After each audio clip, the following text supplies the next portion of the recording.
Hi guys, hello my dear fellow foreign English speakers, and welcome back to Robby's English Harmony video blog.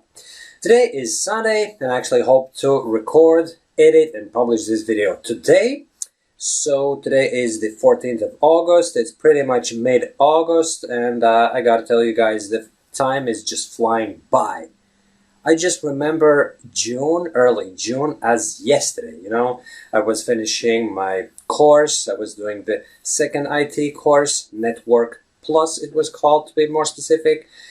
And I was doing the exam early June. It was the 4th of June, if I'm not mistaken. And then I started my work experience early June, the first couple of weeks of June, and that's when I got the good news that I was going to go for a job interview in the same company, late June, and it all happened in June, and then I got the brilliant news that I got the job. I was over the moon, guys, but it was also one of the busiest periods of my life, simply because so many things happened at the same time. But excuse me for a second, I just gotta pour myself some drink, some tea that I made today in the morning. This is my thermal flask. Went to an agricultural show today, so I took some tea with me in the flask. Believe it or not, it's still hot, obviously. That's the purpose of a thermal flask, to keep the drink hot. Well, obviously it's not hot, but it's warm enough, Even if I was standing outside, it would still warm me up. Cheers. This is not green tea, this is your typical black tea, right? With some sweetener. Anyway, now that I have my thirst quenched, we can go back to the subject, which was, what was I saying? Seriously, my memory is not what it used to be. Oh yeah, I was doing the work experience, and then I got the great news of getting the job.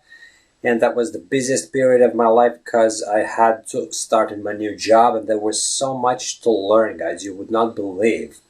For those of you who've been following my blog for the last couple of years will know that I've been attending IT courses, and it's all to re-qualify and start a new career in IT. And this job that I actually got in the IT industry now requires me to put a lot of effort into it, because I've been out of the scene, so to speak, for a number of years.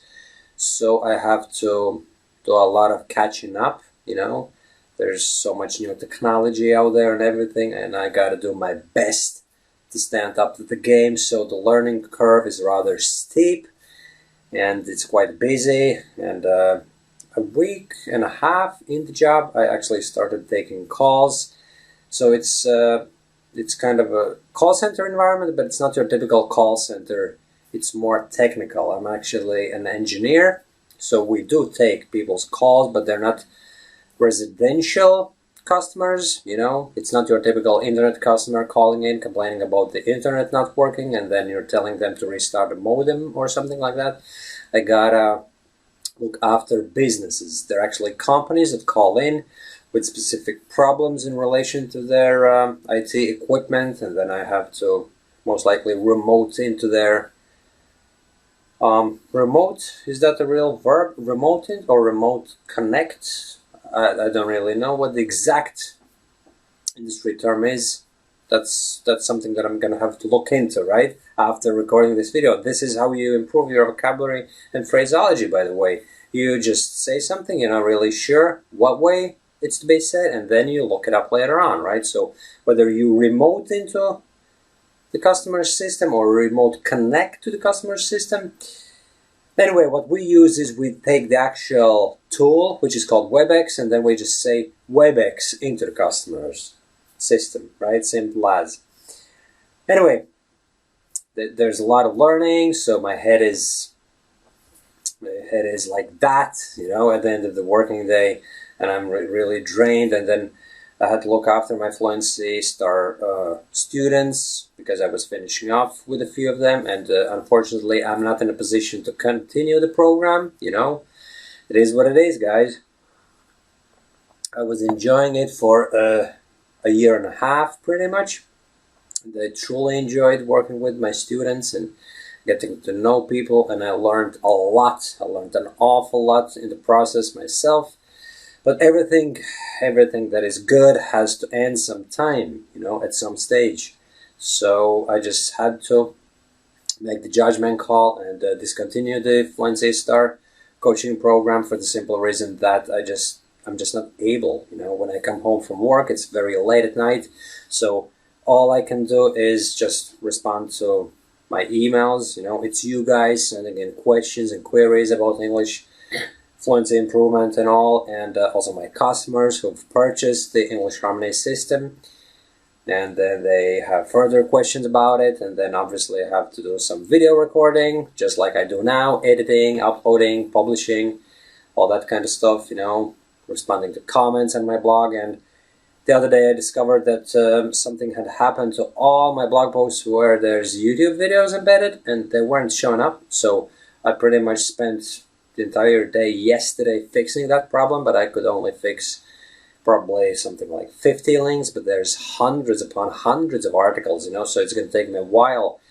to clean it all up and make sure that all YouTube videos are showing up on my blog. And there's the other blog, accentadventure.com, which I'd totally forgotten about because I was so busy during the months of June and July that I totally forgot about the existence of Accent Adventure. And today I looked into it, and obviously none of the YouTube videos were showing there, so I had to look after that as well. So there's quite a lot on my plate, guys. So just making the video to let you know how I'm doing, you know.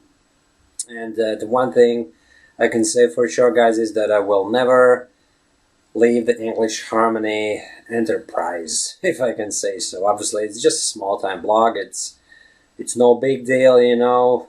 So maybe me describing it as an enterprise is a bit of an exaggeration, but still, it's one of the things that I will absolutely keep doing till the day I die, maybe, you know, because it's my hobby. I love helping you out, guys, and there's, I believe, so much more that I can tell you, you know, keep helping you improve English fluency. And obviously there's a lot of new people landing on my blog on a daily basis, and I can help them out as well. So it's a two-way process. I've been learning from you guys, you know, getting inspiration. You've kept me going with your nice words and nice feedback and everything. And in turn, I keep going and provide services and provide you with all the tips and tricks in relation to English fluency improvements whenever you need. You know, any one of you is welcome to email me, get in touch with me, and I will respond to your emails. Obviously, sometimes the workload is huge, and the inbox is like 50 emails long, so it takes me a couple of days to get through them all, but I eventually manage it, and I make sure that I don't leave a single email unanswered. So, yeah, that's pretty much it, guys. There is no advice as such in this video in terms of your spoken English fluency improvement. All I can say is that I'm a pretty busy guy these days, but as far as the English Harmony blog, I'll just keep going, keep publishing articles and videos, and yeah, that's about it. And obviously, if you have any questions in relation to your English fluency improvement, don't hesitate to get in touch with me. And the easiest way to do that is just publish your question in the comment section below, right? And on the finishing note, never stop practicing your spoken English. You'd think that now that I'm speaking English 24/7 with my customers, with my work colleagues, you know, pretty much from the moment I walk through the door, you know, in the morning, at 8 o'clock in the morning, and leave my job at 6 o'clock in the evening, I spend all day speaking in English, but still, I do require spoken English self-practice. You may be really surprised, it might come as a shock to you, but that's the reality, you know? Without this type of spoken English practicing that I'm doing right now, my fluency would not be where it is, you know? So I gotta make sure that I practice some English with myself in order to maintain my fluency at a very high level and be able to look after my customers at work over the phone, right? So yeah, just like I said, publish any questions you have in the comment section below, and chat to you soon, guys. Bye bye.